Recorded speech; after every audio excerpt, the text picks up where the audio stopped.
mayong adlaw kaniyong tanan. Ani ano sa kita karon aron paghiskot sa usa ka talagsaong milagro nga nahitabo sa Kristyanismo. Ang atong hisgutan karon mao ang mahitungod sa Birhen sa Guadalupe.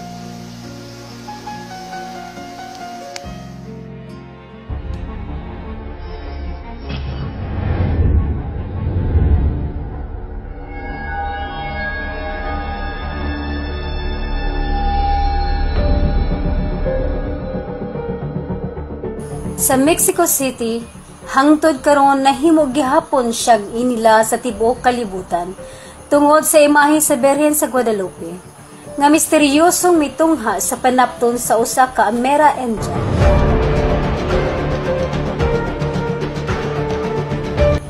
Sulod sa 500 ka mga tuig, ang Birhen sa Guadalupe nahimong simbolo sa mga magtutuo sa Latin America.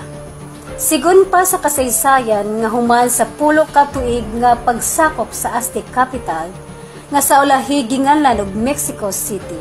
Sayo sa buntag ni anang September 9, 1531, samtang gabakta si Juan Diego paingon sa Tlatelolco ug sa dihang nag-agi pa siya sa bungtod sa Tepeyac, na-attract siya sa mga huni sa langgam sa ibabawong bahin sa silanganan. Busa iya kining giadto. Ug sa dihang duol na siya, nakadungog siyag tingog nga nanawag sa iyaha. Ug didto nakakita siya og usa ka babae nga napuno sa kahayag. Nagkigsulti kaniya ginamit ang lingwahe sa Aztec Empire. So, ug ang babae nagpakita kang San Juan Diego. Og mingon kaniya, anak, pinangga kong anak. Natua ang mahal nga obispo og sugidli siya. Ang New Asia, magtukod siya o balay alampuanan ining lugar. Ako ang inahan sa magbubuhat, ang inyong manunungos sa Hesus Kristo. Busa midali pag-adto si Juan Diego ngadto sa obispo. Ug sama sa nahitabo, dili jud dayon siya makakuha og atensyon para pansinon.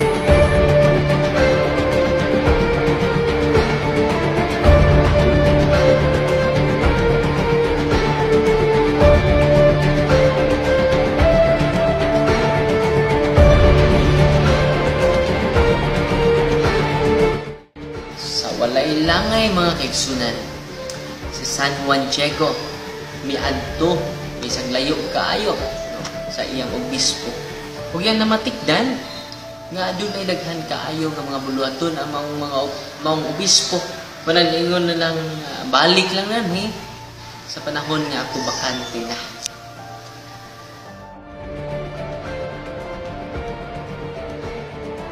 Busa dismayado si Juan Diego nga nibalik sa buntod.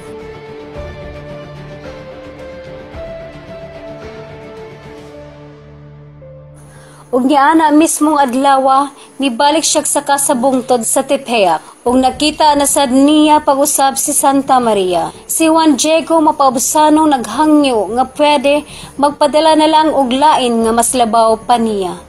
Pero gitubag lang siya ni Santa Maria og bisan pa sa kabisi sa mga obispo mga kaigsunan, no? Imposible kay nga duol siya niini, ibalik siya pagkasunod adlaw kadto nga Domingo mga kaigsunan, no? Og tubangan sa obispo iyang gisulti ang hangyo, ang mensahe sa atong mahal nga inahan nga patukuran siya balay alampuanan. Apan ang obispo mingon kaniya, kung ikaw ipadala sa Birhen Maria, inahan sa itong Ginoo, kinahanglan, muhatag siya kanako o timaan. Nga ikaw, iyang gipadala. ang unang obispo sa Mexico nga si Juan de Zumárraga nagsugo sa mga monghe nga pasundan si Juan Diego.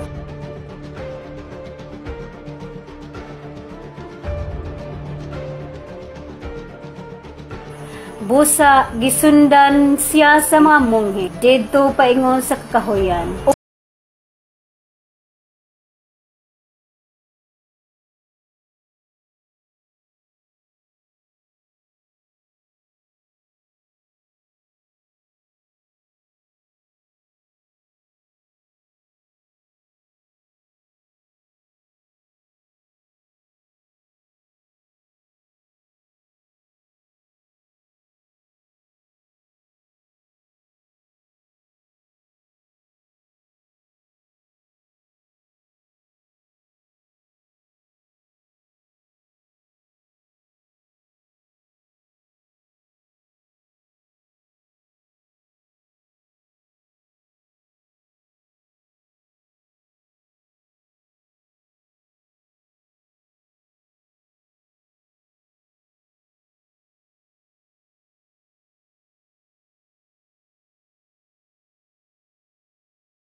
pangita kining pari aron dawat siya sa katapusan niya nga sakramento silog, kumpisan o pagkalawat.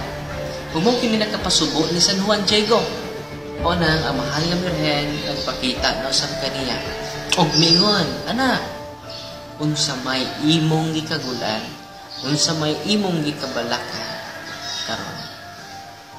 Human niya nadungog ang katurungan ni Juan Diego. Iya kining giingnan og ayaw nagkabalaka kay ang imong uyuan na ulian na. Ako ba nga imong inahan dili makadungog? Busa paminaw pag-ayo. Adto sa lugar diin ta urang nagkita. Ug dito makita kag mga bulak. Panguha dito og dalha dinhi na. Busa, mga kaigsunan, agad sa mensahe sa Malang Birhen ni Paalik Juan Diego na atong lugar diin una sila nakita sa Birhen sa Guadalupe. O iyak itong gidala yang balabal, yang ipanguha ang mga bulak mga kaigsunan, o iyak kining gigakos, no? Murag apron ba, no? Iyak kining gigakos mga kaigsunan puno sa mga bulak. O iyang gidala nga sa Malang Birhen, o siya giinan sa mahal nga Birhen. Adto ang obispo gihatag kini ngadto lamang niya ug sulti siya nga mao kini ang timaan nga ako mao ang nagpadala ninyo. Mga palis na to sa September 12 sa dihang ni adto na siya sa obispo aron ihatod ang mga manindot nga mga Castilian roses nga dili gayud mutubo sa Tepeyac sa mutna sa midwinter. Ug sa dihang naabot na siya, nabalaw na pud siya gulat ayha siya gitagaag pagtagad.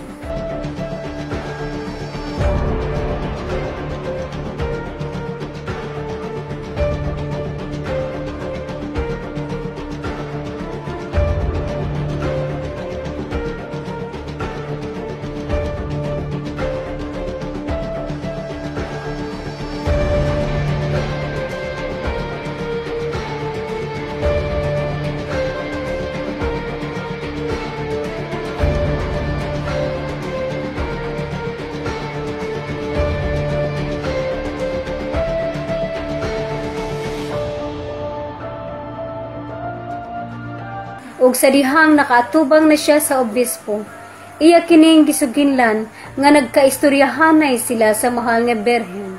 Busa iya kining giyagyag ang iyang balabal aron ipakita ang mga bulak. Ug diha mismong higayuna, naay napurmang imahe sa makaluluoy niyang balabal. Busa ang obispo ang tanang naa dito nakaluhod ugahat sa nakita nilang milagro.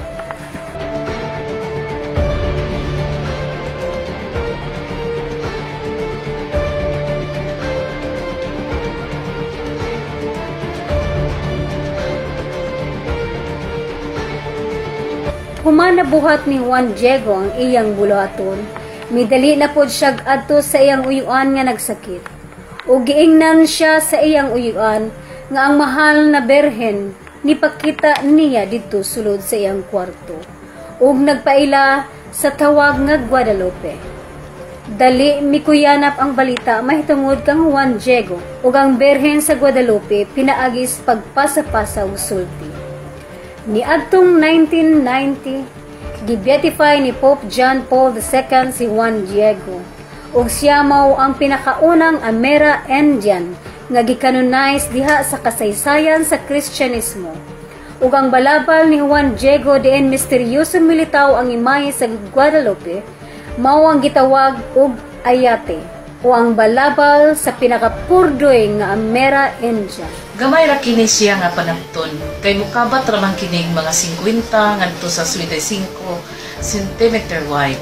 Ang ayati ni Juan Diego tulo ka pieces nga gisumpay-sumpay ug ang imahe milutaw diha sa sentro nga panapton. Hinungdan nga makita nato ang maong sinumpayan diha sa tunga.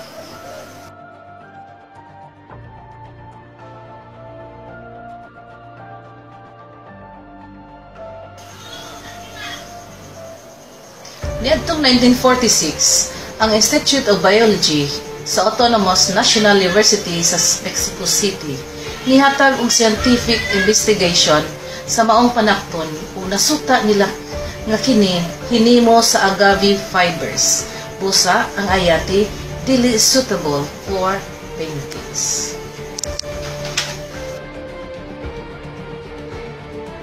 Ang mga optimist mihimo og ophthalmologic studies sa mga mata sa maong imahe ug ilang nadiskubrihan nga kun ang mga mata ma-expose sa kahayag, muusab-usab ang mga adjustment sa retina ug mubalik sa iyang normal nga porma kung tangtangon ug balik ang kahayag.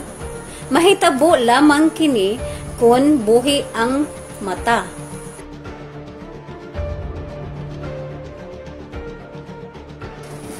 Nakita usab sa mga scientist nga sa mga mata niini ana ang tulo ka mga refractive characteristics sa human eye.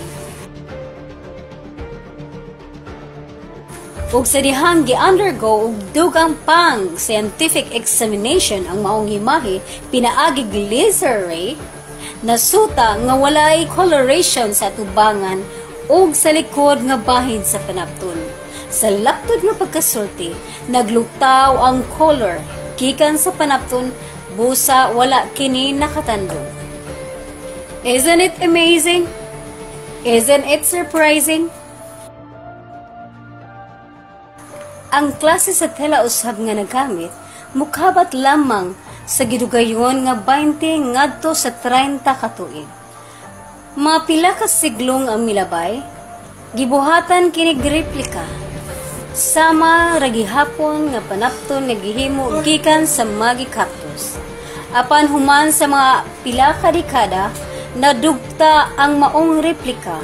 Samtang ang original human milabay ang 500 ka mga katuigan, nagpabilin gihapon kining samara sa unang adlaw nga militaw kini. Ang science na mismo ang dili maka-explain ug nganong wala kini madugta.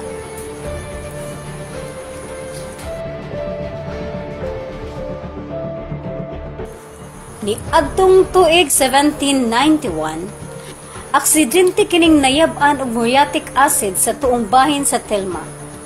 Sulod sa 30 ka adlaw nga walay special treatment, ang apektadong bahin milagrosong na reconstitute o naulian. Ang mga bituon nga makita sa gisuot sa mahal nga berhen nag-reflect sa insaktong posisyon sa mga bituon sa kalangitan ni adtong adlaw nga nitabo ang maong milagro.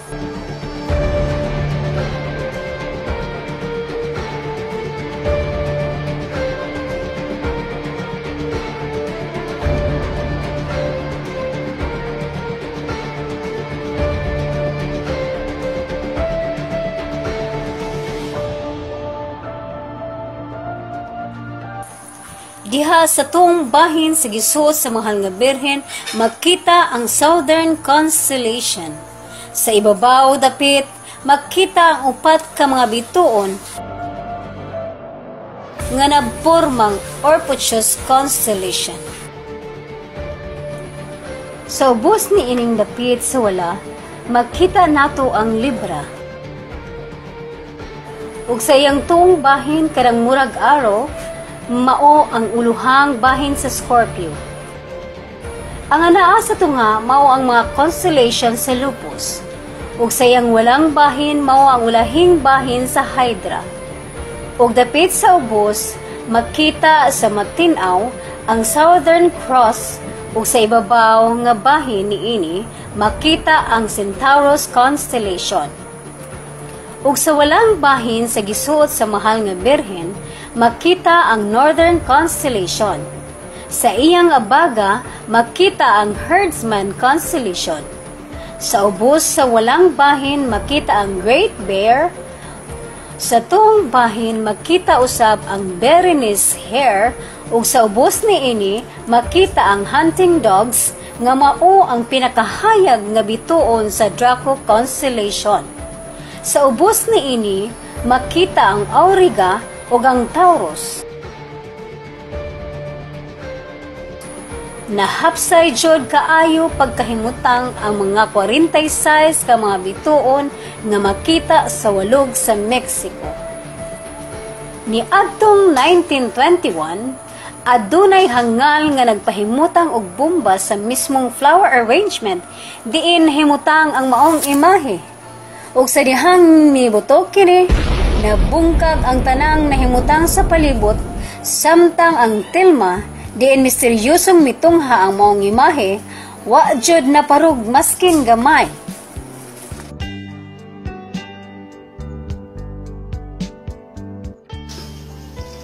Adunay mga panahon nga giatake ang atong pagtuo, apan ang Dios nangita gayog paagi, pinaagi sa mga milagro. Aron ang mga Katoliko, masayod nga ang Dios kanunay nagauban sa iyang iglesia sama sa iyang giingon sa Mateo 28:20 nga siya mag-auban kanato hangtod sa katapusang gutlo sa kalibutan.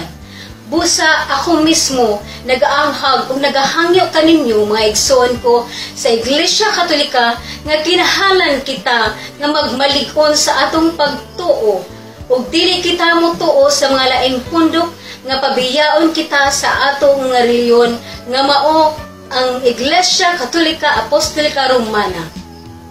Kini di ay si Joan Mejorada nagaingon, daghang salamat ug maayo nga paglantaw.